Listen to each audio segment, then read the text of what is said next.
So I've not made many YouTube videos for a while, but I've got a couple of hours free this afternoon, so I thought I'd make one documenting the recent changes in OpenGL 8.0 and going from the 7 series to the 8 series. And this video is going to be not so focused on the physics of the model, but more on some of the back-end stuff that I think a wider audience might find quite interesting. So I'm going to be talking about things about sort of integrating C with Python. I'm going to be talking about speeding up the interface and sort of the difference between the speed of C and Python, which I found quite staggering once I sort of delved into it. So this here that's running now is OpenGL. Is sort of a late 7 series of it, so it's sort of 7.889 or something. And this interface here is purely Python. This is a sort of an OpenGL widget, and it's the whole thing is basically Python. So we can just run the simulation here. So move these sort of light sources here, run the simulation, and it recalculates light reflecting and refracting through this series of prisms and going to this detector here. Now, I didn't realise until recently that actually how slow Python was. So all this here, all these sort of objects and things are represented in beautiful Python classes with sort of, for example, a triangle is made up of 3 vectors, and this object's made up of multiple triangles, and the scene's made up from multiple objects. There's a whole hierarchy of nice little Python objects. But then I started sort of playing around with, it's called, I think, ctypes. Let me just check that.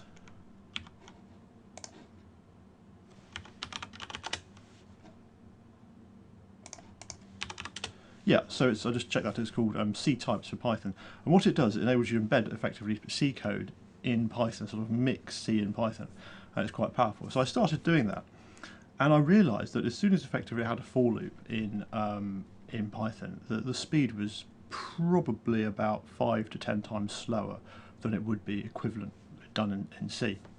So I just want to show you a very simple example, sort of physically, about how much slower Python is than C. So here we have this object here, this triangle. I'm going to drag it to the left of the screen and to the right of the screen, and you can see, like, my computer is relatively fast. It's a sort of some type of Intel laptop thing, and you can see these objects sort of stuttering as we move across the screen. It's not a smooth drag, and that's just because the processor is struggling to keep up with what I'm asking it to do.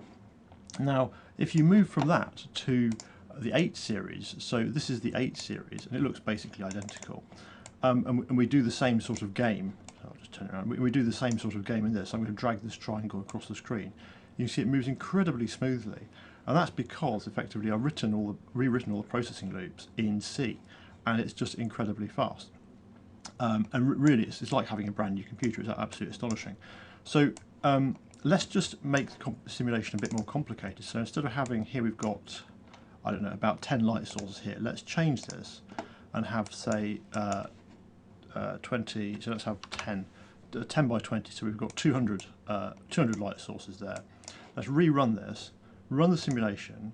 So the simulation is now finished.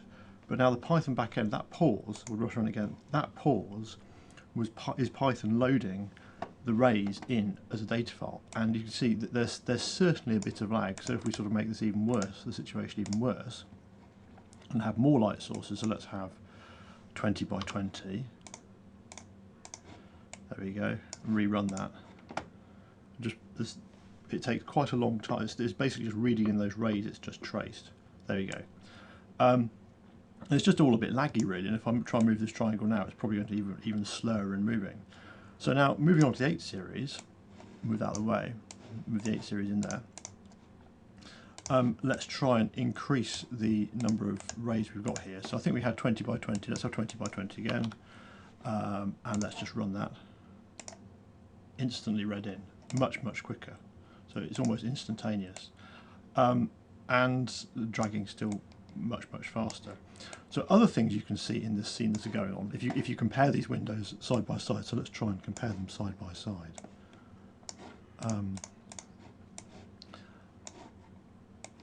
You'll notice that I've put stars in the background of both simulations. That's partly just because it's quite cool to have some stars in the background, but also because it sort of gives you a better perception of depth, and it sort of, you know, I think it just sort of makes it easier to see in 3D as if we're having something in the background.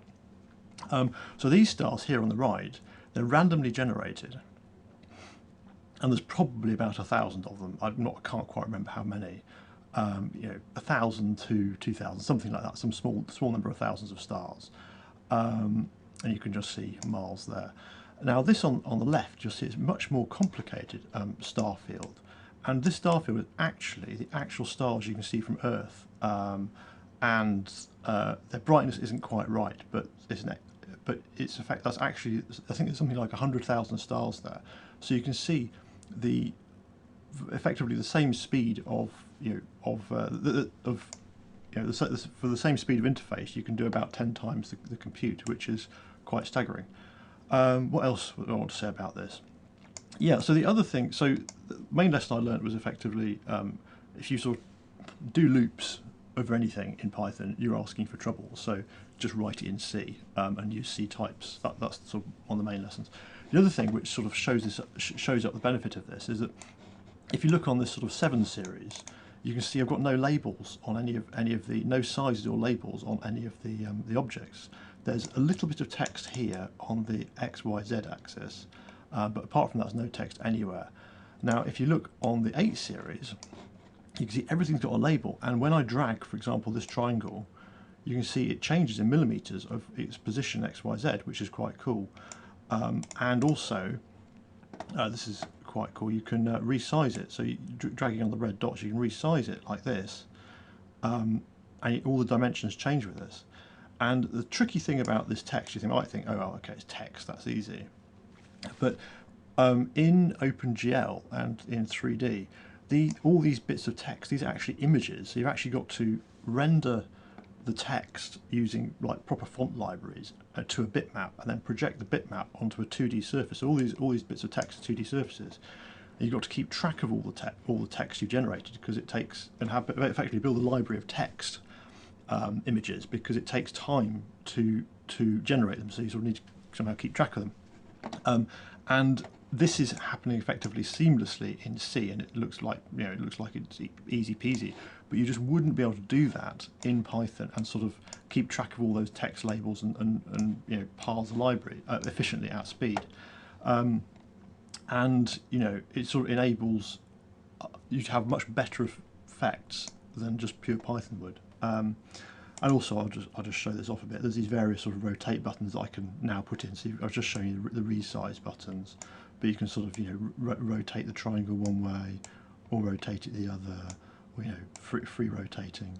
So like all that sort of processing wouldn't be possible in pure Python. So that was quite interesting, I found. So you can just rerun that. Boom.